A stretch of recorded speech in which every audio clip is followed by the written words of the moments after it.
Yo, Bakayalo Konoyalo, et oui, on se retrouve pour le premier résumé du chapitre 1150 de One Piece. Oui, il est déjà sorti, donc on va se regarder ça tous ensemble. Mais avant de commencer la vidéo, instant auto-promo, bien évidemment, mon nouveau manga, Waterworld, disponible légalement et gratuitement sur Manga Draft. Je te mets le lien en description, comme ça tu pourras cliquer dessus, et après tu me fais un retour par rapport à ce banger. Je le répète, mon nouveau manga, Waterworld, disponible légalement et gratuitement sur Manga Draft. Lien en description. Mais vous êtes là exprès pour regarder ce premier spoiler, ce premier résumé du chapitre 1150 de One Piece. Alors on se regarde ça tous ensemble les amis, c'est parti, let's go.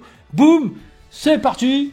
Hop, One Piece spoiler 1150. Oui, et Oda il fera pas de pause, apparemment il est chaud, donc pendant 3 semaines on va bien rigoler, on va bien manger. One Piece 1150, Domi reversi. Imu Gunko libère une énorme vague de haki des rois sur Elbaf qui met hors d'état de nuire quelques géants et les enfants. Oh, oh bâtard. Ah ouais. Mais ça veut dire qu'en fait Imu maîtrise le haki des rois. Parce qu'il utilise le corps de Gunko pour utiliser son haki des rois. Oh, c'est une dinguerie. Ça veut dire qu'en vrai, avec son vrai corps, Imu est plus puissant que ça.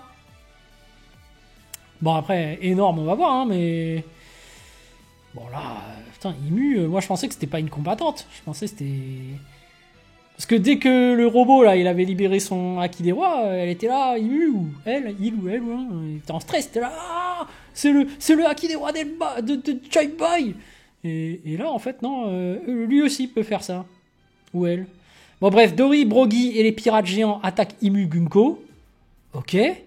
Mais Imu Gunko utilise un livre magique pour sortir des couteaux et des armes à feu. Ouais. Ensuite, Imu Gunko poignarde et tire sur un bras de Brogy. Ok, mais c'est quand même des géants, ils sont quand même super balèzes, donc est-ce que c'est suffisant ça? Bon, on va voir. Hein.